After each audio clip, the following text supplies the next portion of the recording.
लेकिन आज जो मैं आपके सामने रखने जा रहा हूं मुद्दा, वो सुन के आप लोग चौंक जाएंगे। कल सुप्रीम कोर्ट के अंदर जो केस हुआ,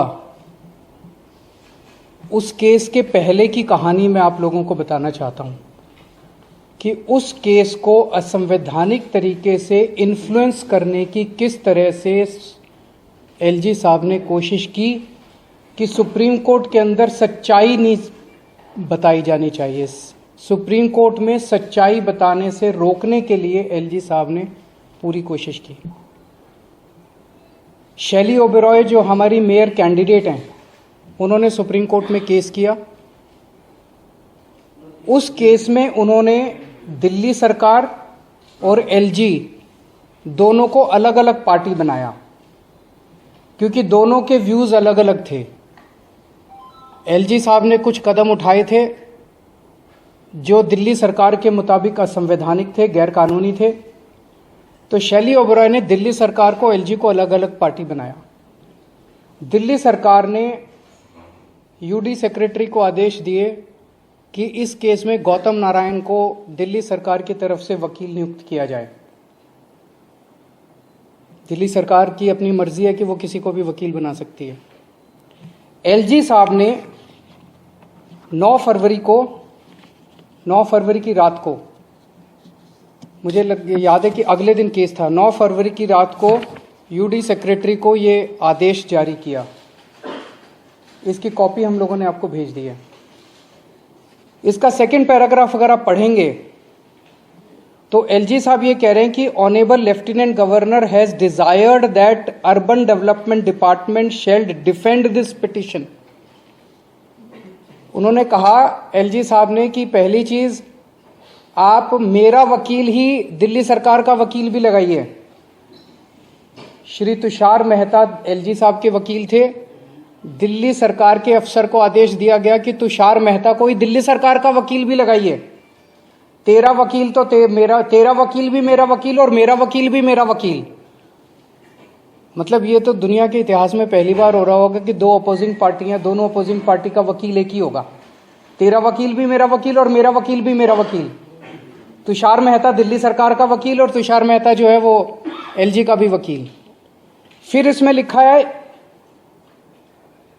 कि Delhi urban development department shall defend this petition. LG साहब उसको कह रहे हैं अफसर को कि जितने गलत काम मैंने किया आपको सुप्रीम कोर्ट में उसको डिफेंड करना है। आपको सच्चाई नहीं बतानी, आपको देख के सुप्रीम कोर्ट के अंदर मेरे सारे गलत कामों को डिफेंड करना है।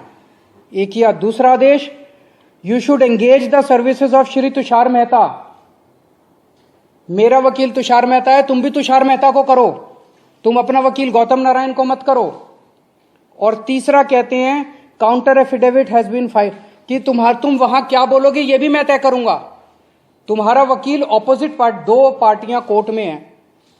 एक पार्टी अपनी दादागिरी, अपनी गुंडागर्दी, अपने पद का दुरुपयोग करके दूसरी पार्टी को कहती है कि तेरा वकील भी मैं तय करूंगा, तेरी सबमिशंस भी मैं तय करूंगा और तू मेरे पक्ष में बोलेगा। ये तो इन्होंने, ये क्या है?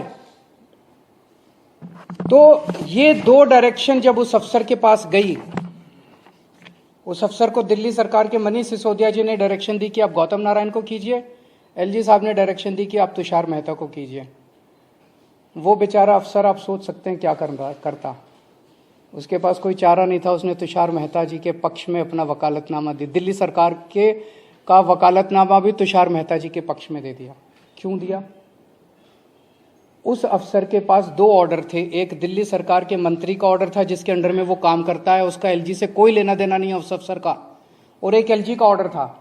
एलजी कह रहे हैं तुषार मेहता को वकील लगाओ, ये मंत्री जी कह रहे हैं, उसके अपने मंत्री जी कह रहे हैं कि गौतम, उसने तुषार मेहता के वकालत के पक्ष में वकालतनामा दे दिया। तो तुषार मेहता सुप्रीम कोर्ट के अंदर दोनों पार्टियों की तरफ से खड़े थे, दिल्ली सरकार की तरफ से भी खड़े थे और एलजी साहब की तरफ से भी खड़े थे। जाहिर तौर पे अफसर के यहाँ पे बंदूक रख के उसको धमकी देके तेरे को सस्पेंड कर देंगे, तेरे को ट्रांसफर कर देंगे, तेरा करियर बर्बाद कर देंगे, उससे जबरदस्ती करके और वो वकालतनामा दिलवाया गया। एलजी ने ऐसा क्यों किया? एलजी ने ऐसा इसलिए किया, एलजी साहब जानते थे कि उन्होंने जितने काम किए हैं वो गैर कानूनी है, असंवैधानिक है। अगर सुप्रीम कोर्ट के अंदर उनकी पोल खुल गई तो एलजी मुंह दिखाने के लायक नहीं बचेंगे। इसीलिए उन्हें गुंडागर्दी करके अपना पद का दुरुपयोग करके उन्होंने दोनों पक्षों का वकील एक करवाया, दोनों पक्षों का काउंटर एफिडेविट एक करवाया। तो इससे साफ साफ जाहिर है कि सुप्रीम कोर्ट में सच को छुपाने के लिए एलजी साहब ने यह सारा षड्यंत्र रचा। जैसे हम फिल्मों में देखते हैं कि जो क्रिटिकल गवाह है उसको कोर्ट में पेश होने से रोकने के लिए कभी उसको किडनैप कर लिया जाता है, कभी उसके परिवार वालों को किडनैप कर लिया जाता है, कभी उसको हत्या कर दी जाती है जो क्रिटिकल विटनेस होता है। ये बहुत बड़ा गुनाह है, ये क्राइम है। एलजी साहब ने जो किया वो वही काम किया कि एक पार्टी के सच्चाई को सुप्रीम कोर्ट के सामने रखने से रोकने के लिए उन्होंने अपना ये सारा षड्यंत्र रचा। ये मैंने कई वकीलों से सुबह से बात की है। This amounts to LG's action amounts to interference in the administration of justice. It is criminal contempt of court. LG of lieutenant governor of Delhi has committed criminal contempt of court. मैंने आज एलजी साहब को ये चिट्ठी भी लिखी है, आप लोगों को उस चिट्ठी की कॉपी भी दे दी है। और मेरी एलजी साहब से अपील है कि इस तरह से गुंडागर्दी करके दिल्ली को चलाने की कोशिश मत कीजिए। दिल्ली के कामों में, चुनी हुई सरकार के काम में इस तरह से गुंडागर्दी करके दखलंदाजी मत कीजिए। वो एक बहुत बड़े संवैधानिक पद पे बैठे हैं, उनकी जिम्मेदारी है न्याय होना चाहिए। सुप्रीम कोर्ट के अंदर केस चल रहा है तो उनकी जिम्मेदारी है एक फादर फिगर की तरह कि सारी पार्टियों का पक्ष सच्चाई के साथ रखा जाए, फिर जो भी कोर्ट निर्णय ले। लेकिन उन्होंने उसको करने से रोका। ये तो अच्छा हुआ, जो मुद्दे थे दिल्ली सरकार से सुप्रीम कोर्ट को कुछ पूछने की जरूरत नहीं पड़ी। सुप्रीम कोर्ट को 5 मिनट के अंदर मुद्दा समझ में आ गया। अगर सुप्रीम कोर्ट बाई चांस कल ये पूछता कि दिल्ली सरकार का वकील कौन है, दिल्ली सरकार हमें ये बताए, तो 2 लोग खड़े होते। एक तुषार मेहता खड़ा होता जिसके पास अफसर का वकालतनामा था, और एक गौतम नारायण खड़ा होता जिसके पास मनीष सिसोदिया का वकालतनामा था। ये क्या है? एलजी साहब कर क्या रहे हैं? अगर आपके कोई प्रश्न है तो आप। कोर्ट में आपकी तरफ से वकील आम आदमी पार्टी की तरफ से वकील थे, वो था शैली ओबरॉय। शैली ओबरॉय ने 2 लोगों को पार्टी बनाया, एक दिल्ली सरकार को और एक एलजी को। उन्हीं मुद्दों पे एलजी के अलग वो थे, दिल्ली सरकार के अलग थे, तो 2 अलग वकील होने चाहिए थे। तो मान लीजिए कोर्ट एक मुद्दे पे पूछता, दिल्ली सरकार आपको क्या कहना है, एलजी साहब आपको क्या कहना है। कोर्ट को पूछने की जरूरत नहीं पड़ी। कल आपने देखा कि 5 मिनट के अंदर जज साहब को पूरा मुद्दा समझ आ गया, उसके बाद उन्होंने ऑर्डर कर दिया।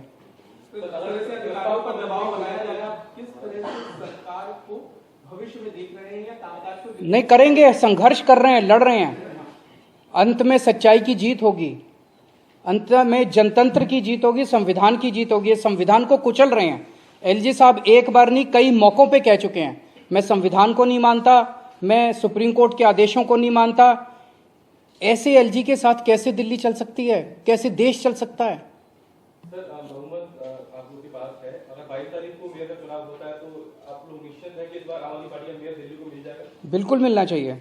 जब हमारे पास नंबर्स हैं, आप सब लोग जानते हैं कि हमारे पास नंबर्स हैं, और नंबर्स भी 1-2 नहीं, लगभग 30-40 से भी ज्यादा हमारी मेजोरिटी है, उनसे ज्यादा है। मैंने उनसे यही कहा है कि आपके जैसे, आप संवैधानिक पद पे बैठे हैं, इस तरह की हरकतें करना आपको शोभा नहीं देता है। सर, कल एक्साइज मैटर के ऊपर सीबीआई की दोबारा से इंटरोगेशन है मनीष की, क्या लगता है कि अब क्या इंटेंट रखता है? मुझे पहली चीज तो शराब घोटाला नाम की कोई चीज नहीं है, कोई घोटाला नहीं हुआ। सबसे अच्छी पॉलिसी देश में, सबसे पारदर्शी पॉलिसी हम लोगों ने बनाई।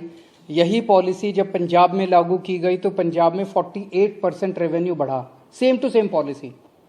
तो दिल्ली के अंदर इन लोगों ने जानबूझ के पॉलिटिकल वेंडेटा के तौर पे, राजनीतिक षड्यंत्र के तौर पे इन्होंने ये सारा केस रचा है। मनीष जी कल जाएंगे, हम पूरा कोऑपरेट करेंगे और अंत में सच की जीत होगी। Thank you.